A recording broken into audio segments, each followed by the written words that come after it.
점점 풀려가는 날씨만큼이나 앞으로도 좋은 소식들이 우리를 기다리고 있을 것이라고 확신합니다. 김기리 변호사님의 최후 진술 변론이 정말 기억에 남습니다. 저는 개몽되었습니다 라고 말하던 변호사님의 말씀을 들으면서 저 또한 역시 마찬가지다 라고 수도 없이 생각했습니다.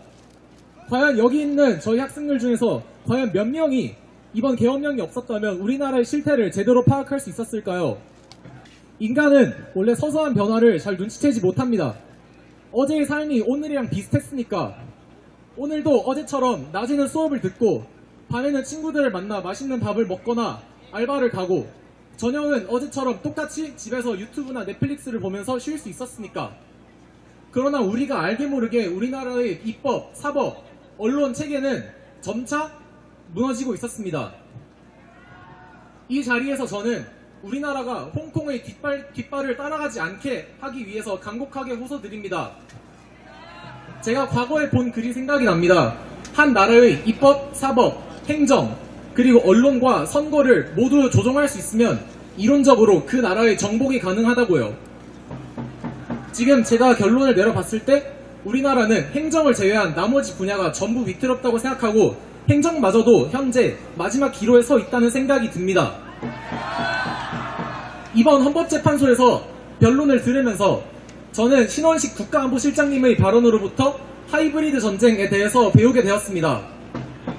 총이나 포를 써야만 전쟁이라고 생각했던 저는 사실은 그게 아니었고 요즘은 정치적으로 나라를 무너뜨릴 수도 있다.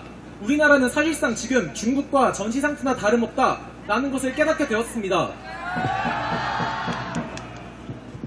당장 입법부만 봐도 그렇습니다. 윤석열 예산을 전부 삭감하고 문재인, 이재명 예산을 대폭 증원하고 우리나라의 국가기관들, 장관, 검사, 또 감사원장 직책을 가리지 않는 29번의 줄탄핵, 최근 들어서는 적법한 구속 취소 절차를 두고도 문제를 삼기도 하고 대통령 권한 대행의 고유 권한인 재판관 임명 문제를 다투면서 30번째 그리고 31번째 탄핵을 도마 위에 올려두고 있습니다. 고로 여러분들께 여쭤보겠습니다. 진정한 내란을 일으키는 사람들은 과연 누구입니까? 사법부도 마찬가지입니다. 저는 더 이상 우리 법 연구의 판사들이 한 나라의 대통령의 운명을 결정짓는 것을 볼 수 없습니다. 가족, 측근들이 탄핵 찬성 조직에서 활동하고 있는 정계선, 이미선 재판관, 그리고 본인이 우리 법 연구회에서조차 가장 좌편향되어 있다고 스스로 주장할 수 있는 문영배 재판관, 이 세 사람들에게 어떻게 제가 한 나라의 대통령의 운명을 맡기는 꼴을 두고 볼 수 있을까 싶습니다. 맞습니다! 선거도 마찬가지입니다. 당장 형상기억종이나 기이할 정도로 이상한 사전투표 득표를 제쳐두고 생각하더라도 현재 선관위는 국민들의 신뢰를 얻지 못할 정도로 숨기고 있는 것이 너무나도 많습니다.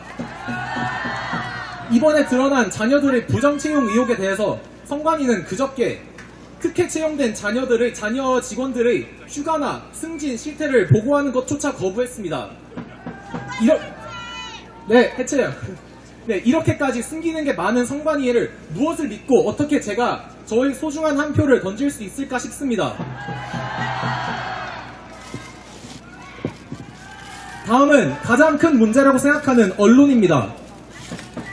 언론은 이제까지 국민들의 눈과 귀를 가리면서 비겁하게 자기들이 보여주고 싶은 것만 보여주고 숨기고 싶은 것들은 철저하게 숨겨왔습니다. 맞습니다. 당장 국군 열병식은 신랄하게 비판하면서 북한 김정은 열병식은 칭찬하는 모 방송사, 그리고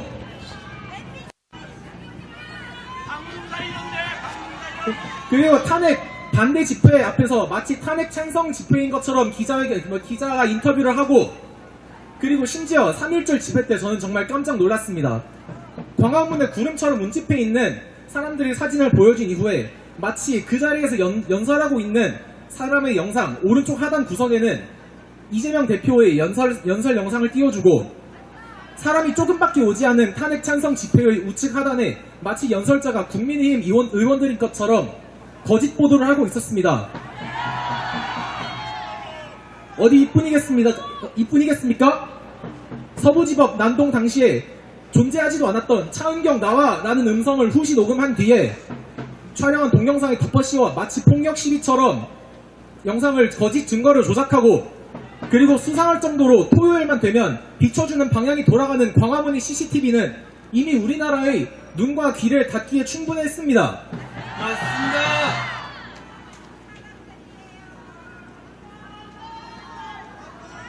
저는 본디 언론에 굉장히 순종적인 사람이었습니다.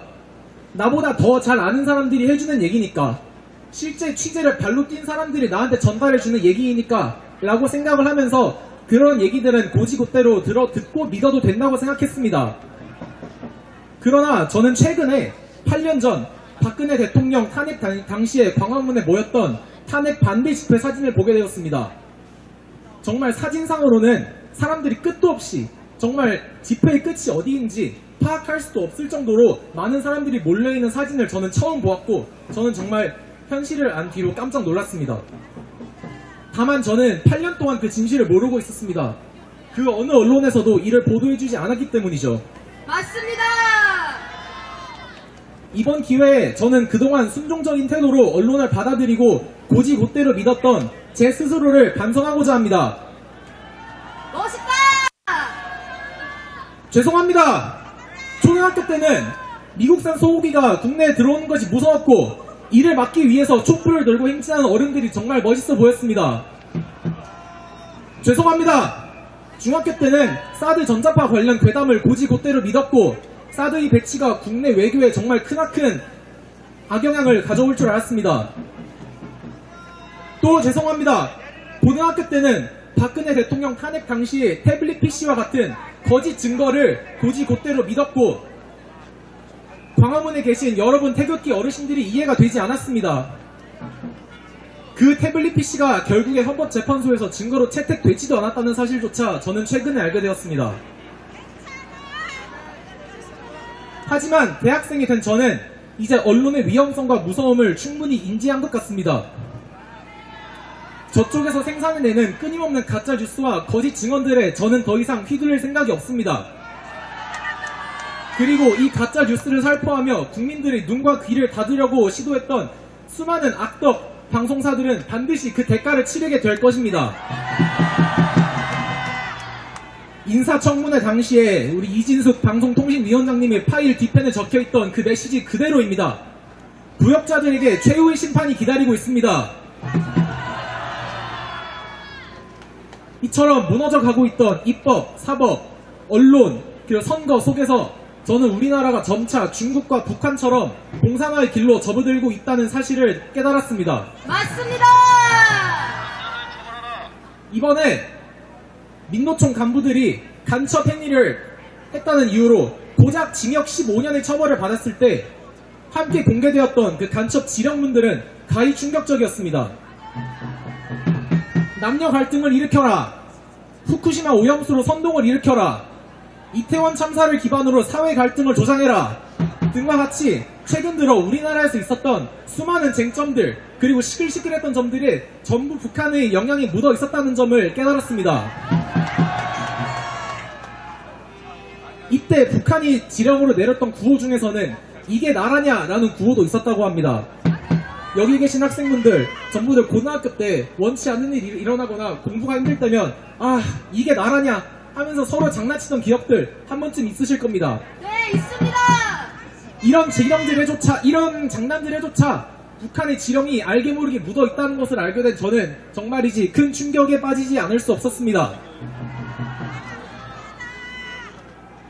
이 와중에 대통령 후보자 토론에서 북한을 주적이라고 절대로 말할 수 없다는 전 대통령, 그리고 이 사람은 USB를 김정은에게 넘겨주고 현재 야당의 당대표는 우리 북한의 김정일, 김일성 주석의 노력이 헛되이지 않게 노력해달라라는 말을 하는 등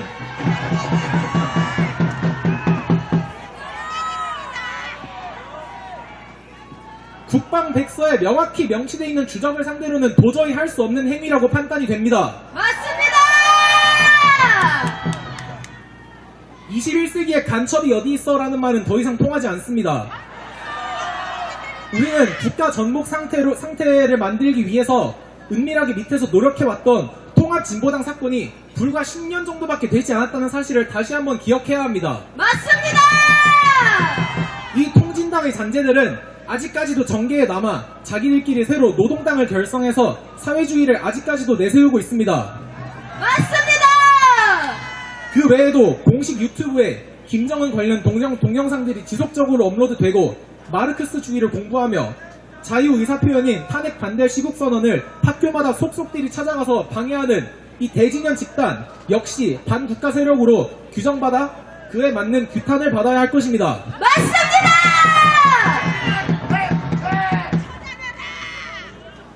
우리 대진연의 숱한 방해를 무릅쓰고 성공적으로 탄핵 반대 시국선언을 마치신 여러분들에게 정말이지 감사의 말씀을 전하고 싶습니다. 감사합니다!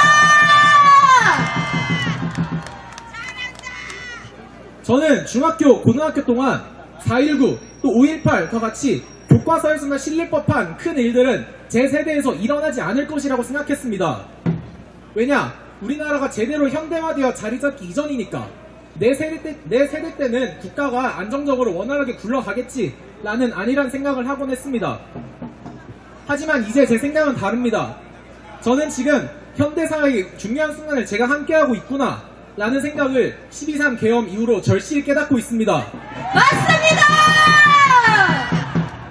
그간 광복과 6.25 전쟁, 그리고 급속한 경제성장과 민주주의 안착까지 우리나라가 이 자리까지 올 수 있었던 이유는 모두 애국 어르신들 여러분들의 투쟁 덕분이었습니다. 감사합니다!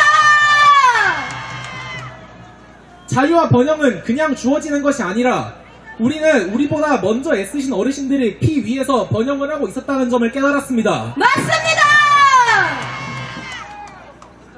우리보다 먼저 애써주신 그리고 오늘날의 대한민국을 만들어주신 여러분들께 너무너무 감사드립니다. 감사합니다! 이제는 우리의 차례입니다. 우리나라와 우리나라의 자유민주주의는 우리 손으로 지켜나가야 합니다. 맞습니다!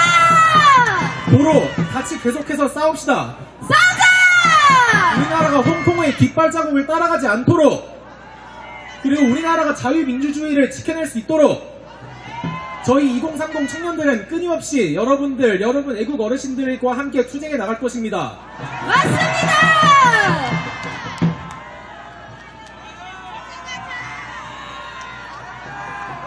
감사합니다. 그리고 이것은 제 여권입니다. 저는 미국에서 태어난 이중 국적자입니다. 저는 저의 감사하신 부모님 덕분에 남들보다 조금 더 좋은 특권 그리고 조금 더 많은 기회를 품에 안고 태어났습니다. 그렇기에 저는 학교에서 친구들이 우리나라에 대한 불만을 품거나 불평을 할 때면 그래 고생들 해라 나는 미국 가서 살면 그만이다 라며 장난삼아 얘기하기도 했습니다. 그러나 우리나라가 진짜 위기에 마주한 상태를 보니 제 발걸음은 쉽게 떨어지지 않습니다. 멋있다! 어쩌면 저는 제가 생각했던 것보다 이 나라를 훨씬 더 많이 사랑하고 있었을지도 모릅니다. 그렇기에 저도 끝까지 함께 싸우겠습니다. 우리 손으로 대통령을 지켜내고 탄핵을 각하시키면 무너져가던 우리나라의 법치주의와 언론, 선거 등을 바로잡을 수 있을 것이 분명합니다. 맞습니다! 점점 풀려가는 날씨만큼이나 앞으로도 좋은 소식들이 우리를 기다리고 있을 것이라고 확신합니다. 이만 마치겠습니다. 감사합니다.